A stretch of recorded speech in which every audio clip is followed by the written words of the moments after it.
Assalamualaikum warahmatullahi wabarakatuh. Jumpa lagi bersama channel Sinautek.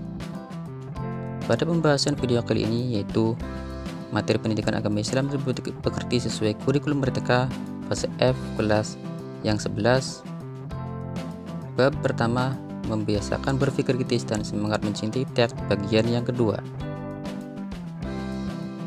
Sebagaimana terdapat pada video yang sebelumnya bahwa materi ini dibagi menjadi dua materi. Yang pertama, berpikir kritis sesuai Quran surat Ali Imran ayat 190 sampai 191 dan hadis terkait, yang mana materi ini sudah dibahas pada video yang sebelumnya.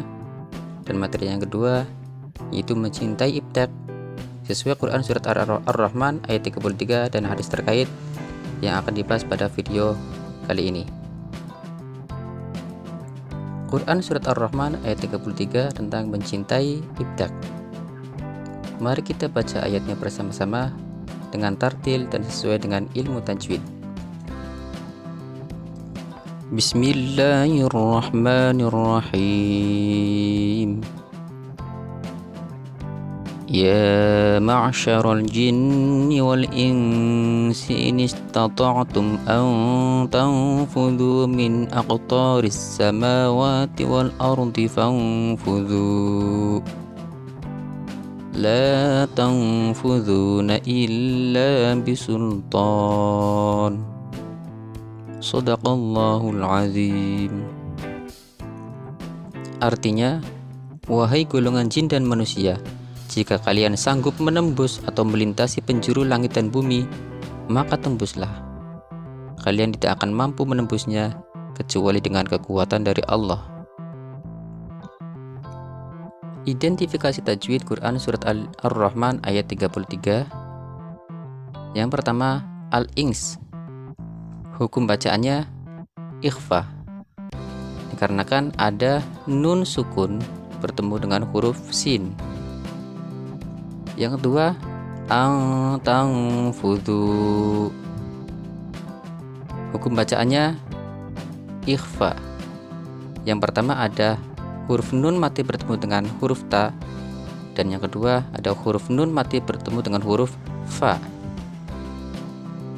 Kemudian masih pada lafaz yang sama, tanfudhu. Ini ada hukum bacaan mad tabi'i karena ada huruf wawu sukun, namun harokat sebelumnya berupa harokat domah. Yang keempat, min aqtori. Hukum bacaannya idhar karena ada huruf nun sukun bertemu dengan salah satu huruf idhar berupa hamzah. Selanjutnya, illa bisultan.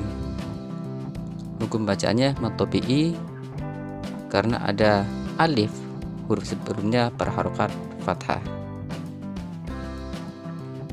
Kemudian kosakata dalam Quran surat Ar-Rahman ayat 33. Ya ma'syarul jinni artinya wahai golongan jin. Ini istata'tum artinya jika kalian mampu. Ang tanfudhu artinya kalian menembus atau melintasi.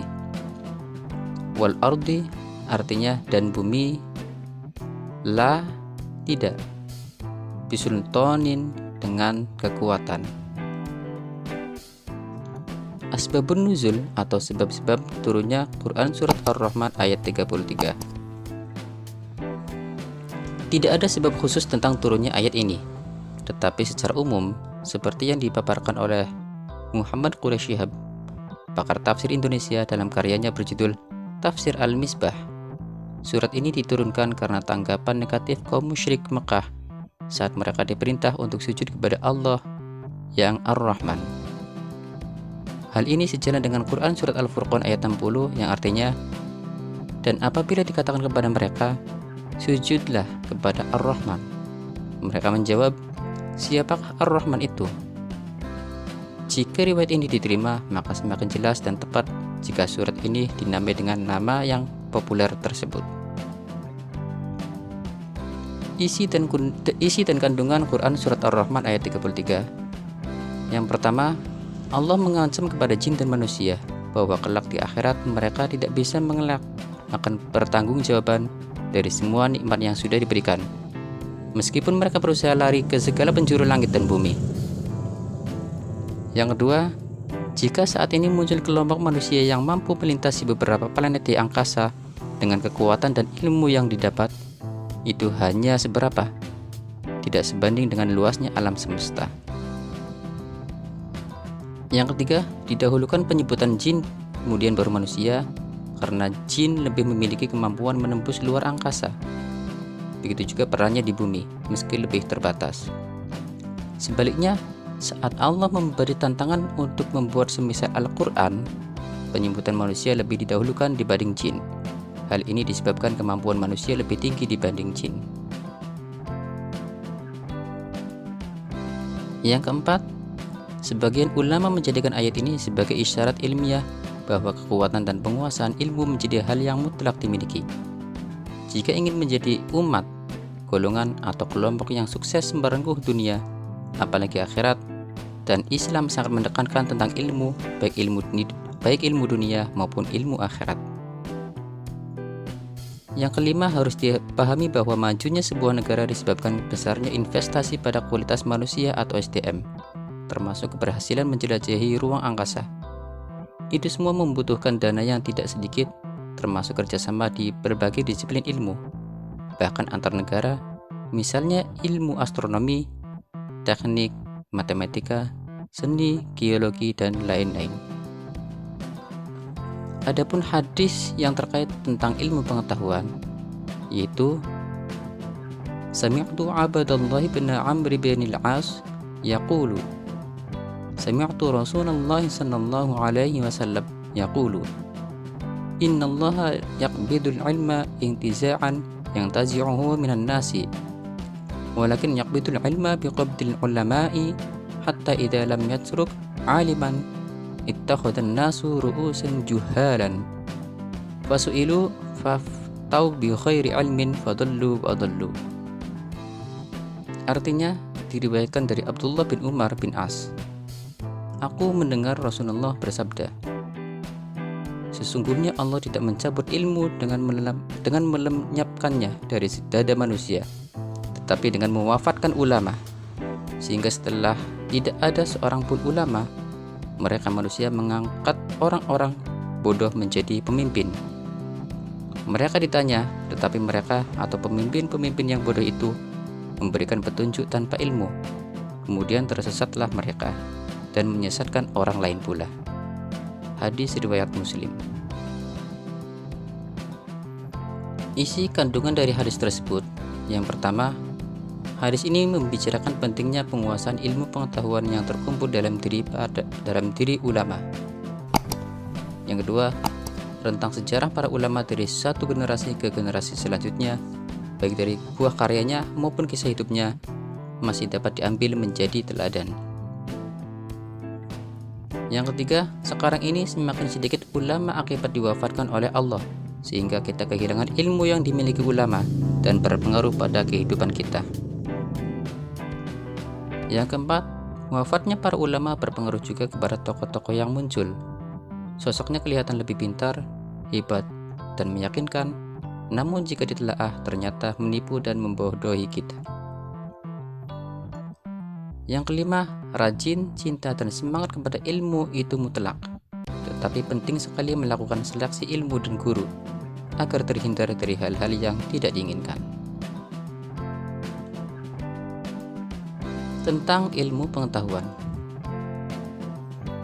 dalam Quran surat Al-Alaq atau surat Iqra, berkali-kali Allah memerintahkan kembali kepada manusia, khususnya umat Islam, agar selalu membaca, karena bacaan tidak dapat melekat pada diri seseorang kecuali dengan mengulang-ulangi dan membiasakannya. Maka seakan-akan perintah mengulangi bacaan itu berarti mengulang-ulangi bacaan yang dibaca. Dengan demikian isi bacaan itu menjadi satu dengan jiwa seseorang. Allah menyatakan bahwa manusia diajari untuk berkomunikasi dengan perantara qalam. Lalu pandai membaca yang memunculkan bermacam-macam ilmu pengetahuan yang bermanfaat baginya yang menyebabkan dia lebih utama dibandingkan dengan makhluk lain. Sedangkan manusia pada permulaan hidupnya tidak mengetahui apa-apa.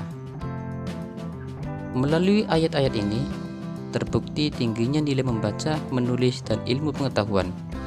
Jika tidak karena kolam, maka banyak ilmu pengetahuan yang tidak terpelihara, penelitian yang tidak tercatat, dan banyak ajaran agama hilang, serta pengetahuan orang terdahulu tidak dapat dikenal oleh orang-orang sekarang.